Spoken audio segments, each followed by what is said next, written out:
23rd, and there's still plenty of time to check out more than 2 dozen restaurants in Detroit Restaurant Week. One of those restaurants is Townhouse, and joining me this morning is Chef Brennan Kalnin, and did I pronounce that right? You certainly did. All right, and he's joining us this morning. And I was just saying that I was actually at Townhouse downtown. There's one in Birmingham, but it's a different feel. Tell us a little bit about the feel of this restaurant for folks that may be familiar with your original location, but not familiar with the new one. Well, the original location is pretty small. It's a small bistro, and but one thing about that original location that was a big draw was the patio during the patio season. So we've kind of taken the idea of a patio and really blown it up and built this beautiful atrium with a retractable roof, live plants inside, and then there's a really nice patio that surrounds it. So it's beautiful, and it's right on Woodward downtown. Not too far from Campus Martius. And for Detroit Restaurant Week, what are you guys making? You have a lot laid out here. Well, I've got over here a couple of things that we're serving entree-wise. I have a vegetarian entree, which is a far risotto with onion soubise, a blackberry gastrique, and some smoked portobellos. And then I have our lamb bolognese, which you can get any day of the week on the menu. Okay. But what I'm going to show you how to do today is our merguez Scotch olives.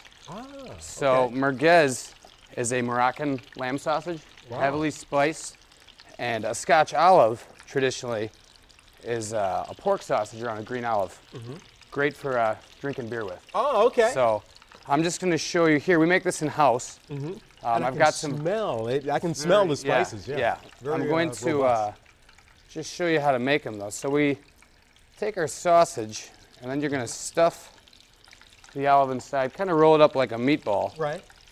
And I'm just going to show you 3 here. I've obviously already got some frying. Yep. And there's a couple over there finished. Kitchen magic. So one important thing. So this is called your basic 3-stage breaded. Okay. So this is how you do fried chicken, fried fish, a lot of them. First, you're going to roll them in a little bit of flour. Okay. And the flour will help the egg stick to them. Stick to it. Okay. Yep. And then you're going to go ahead and put that into the panko breadcrumbs, which have a really nice Japanese breadcrumb. Right. Will get really nice and crisp. So a nice crunch to it on the outside. Another thing you want to do when you're doing this, keep one hand for wet. Yes. One hand for dry, or you're going to make a mess. A giant mess. And everything in your hands will be breaded. It'll stick to everything. Your hands will be breaded. So then, I'm going to switch hands now and go like this.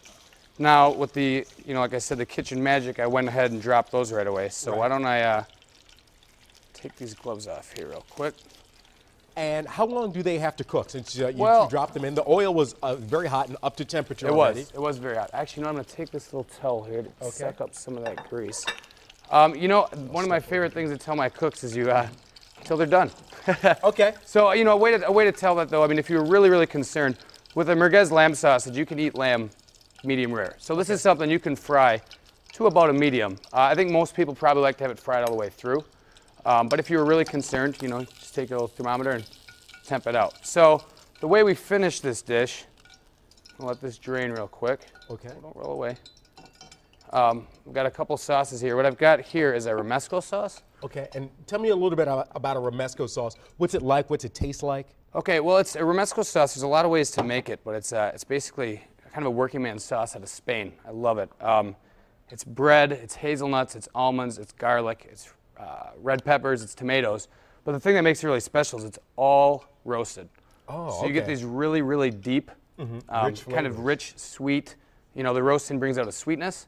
And then there's nuttiness. I mean, you mentioned a lot of nuts. Obviously the nuttiness, and then there's you can finish it. Some people like it a little sweeter.